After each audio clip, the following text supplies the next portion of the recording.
हमारी पार्टी में अब कोई दमखम रह ही नहीं गया है। मैनपुरी आपकी बगल की सीट, आजमगढ़ की सीट, जी जहाँ समाजवादी का गढ़ बना जाता था, जी वहाँ सफाया हो गया। जी हो गया कि नहीं हो गया? हाँ। आजम खां जैसे रामपुर में भी लोकसभा में सफाया हो गया, जी जी तो मैनपुरी भी अब नहीं बचेगी। और इसका एक प्रमाण है, आप देखो, मैं तो अभी जानता नहीं, आप लोगों की खबरों के अनुसार कह रहा हूँ जी जी कि उनको और किसी समाजवादी पार्टी के कार्यकर्ता पर विश्वास नहीं है। खुद राष्ट्रीय अध्यक्ष अपनी पत्नी पर ही विश्वास जता रहे हैं कि यही लड़ेंगे तो जीत सकते हैं। जी। तो आप समझ सकते हैं कि उनके अंतःकरण में क्या सोच है, क्या समझ है। आप लोग अब तक अपना प्रत्याशी क्यों नहीं घोषित कर देंगे। हमारे यहाँ लोकतांत्रिक प्रक्रिया है, जी हमारे यहाँ परिवारवाद की पार्टी नहीं है। हमारे यहाँ संगठन से रिपोर्ट आती है। अभी हमारे संगठन महामंत्री कल ही मैनपुरी में और हमारे क्षेत्रीय अध्यक्ष ने बैठक किया है, कार्यकर्ताओं से राय मशविरा करेंगे। इसके बाद हम चुनाव ऐसा भी सुना जा रहा है कि उनके ही परिवार से ही आप लोग दे ये देंगे हमारा, प्रत्याशी। क्योंकि हमारा सेंट्रल बोर्ड तो इस बात को तय करता है, केंद्रीय चुनाव समिति इस बात को तय करती है कि कौन उम्मीदवार होगा। क्या परिवार लेकिन को उनके परिवार को दिया जा सकता है? लेकिन हमारे जो पार्टी है उसमें पूरी लोकतंत्र है। विचार विमर्श करने के बाद हमारा केंद्रीय नेतृत्व जिस पर मोहर लगाएगा वो उम्मीदवार होगा भारतीय जनता पार्टी का। और भारतीय जनता पार्टी के हर समय डिक्लेयर है कौन उम्मीदवार है, कमल का फूल। अभी गोला का जो चुनाव हुआ था उसमें चुनाव आप जीत गए, भाजपा के चुनाव जीते, लेकिन उसमें सभा का आरोप है कि वो जो है उसमें बेईमानी से चुनाव जीते हैं लोग। भाई आप समझ लो, ये जब 2012 में चुनाव, 2012 में मुख्यमंत्री थे। अब जब लोकसभा का चुनाव हुआ 2014 में हुआ ना, ये मुख्यमंत्री थे अखिलेश यादव, पूरी मशीनरी इनके हाथ में थी। तो भी लोकसभा चुनाव में 73 सीट हम भाजपा जीती, हार गए। इनके मुख्यमंत्री रहते हुए 2017 में जब चुनाव हुआ, मुख्यमंत्री थे, फिर भी भारतीय जनता पार्टी 300 से ज़्यादा अधिक सीटें जीती।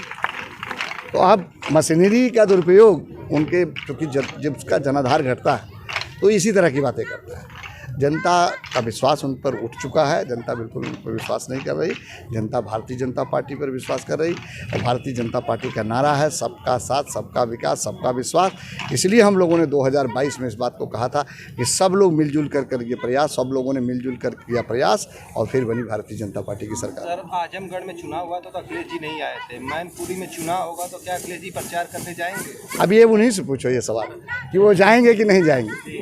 ये सवाल उनसे पूछो कि आप जाओगे कि नहीं जाओगे। अपनी पत्नी को तो लेकिन आपके घर आप जो हमारी खबरों के अनुसार मैं बात कर रहा हूँ, जी खबरों के अनुसार आपके जो आई है समाचार कि उनको और कोई कार्यकर्ता नहीं लगता कि चुनाव जीत सकता है।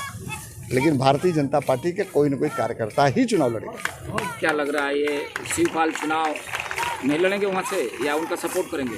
अब ये उनके दल के लोग बात करेंगे, आप उनके दल के लोगों से पूछिए। हमारी पार्टी चुनाव लड़ेगी ये मैं जानता हूं। प्रकाश राजभर ने कह दिया है कि हम जीतने के लिए नहीं, चुनाव अपने समाज को अब उनकी पार्टी का क्या मिशन मैं नहीं जानता। हमारी पार्टी का मिशन है कि हम मैनपुरी जीतेंगे और इस संकल्प के साथ काम करेंगे। आप लोगों का साथ देंगे?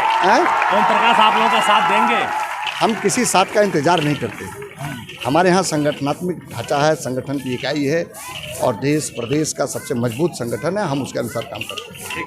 हम बता दिया आपको कि भारतीय जनता पार्टी का नारा जो है उस पर सबने विश्वास किया। हम कोई जाति धर्म मजहब की राजनीति नहीं करते। हम इस देश में रहने वाले, इस प्रदेश में रहने वाले सभी इंसान, नौजवान, किसान पर हमारा भरोसा है और किसानों का भी भरोसा है हमारी पार्टी पर।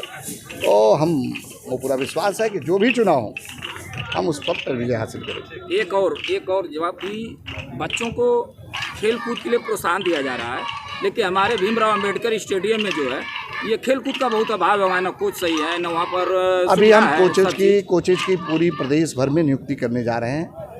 कोचेज की भर्ती प्रक्रिया में 450 कोचेज भर्ती प्रक्रिया थी जो हम लोगों ने प्रारंभ किया था। कुछ कोचेज हाई कोर्ट चले गए थे जिसमें स्थगन आदेश पारित हुआ।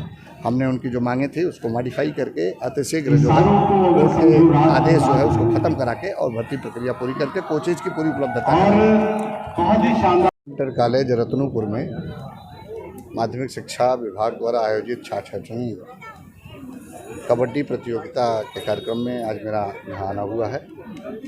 निश्चित रूप से इस प्रतियोगिता में जो लोग विजेता होंगे वो विजेता होंगे। उन सभी टीमों को बहुत ढेर सारी बधाई और शुभकामनाएं मैं देता हूँ। इस प्रतियोगिता से खिलाड़ियों में एक उत्साह बढ़ता है और खेल जगत से लोग जुड़ते हैं। बहुत से लोगों का ये मत है कि खेल से कोई फ़ायदा नहीं होता, लेकिन मैं इस बात को बताना चाहता हूँ खेल से तमाम संभावनाएं, खेल के माध्यम से रोज़गार भी प्राप्त कर सकते हैं, खेल के माध्यम से स्वास्थ्य भी ठीक कर सकते हैं। जो आर्थिक स्थिति जो लोगों को खराब हो जाती है, दवा इलाज तमाम गंभीर बीमारियों का कारण, ये उत्तर प्रदेश की कबड्डी प्रतियोगिता का जो आयोजन है, हमारे जो 18 मंडल है, 18 मंडल से प्रतिभाग करने के लिए यहाँ खिलाड़ी आए और अभी इस कॉलेज के छात्रों ने और प्राथमिक विद्यालय के छात्रों ने भी सांस्कृतिक कार्यक्रम भी प्रस्तुत किया है।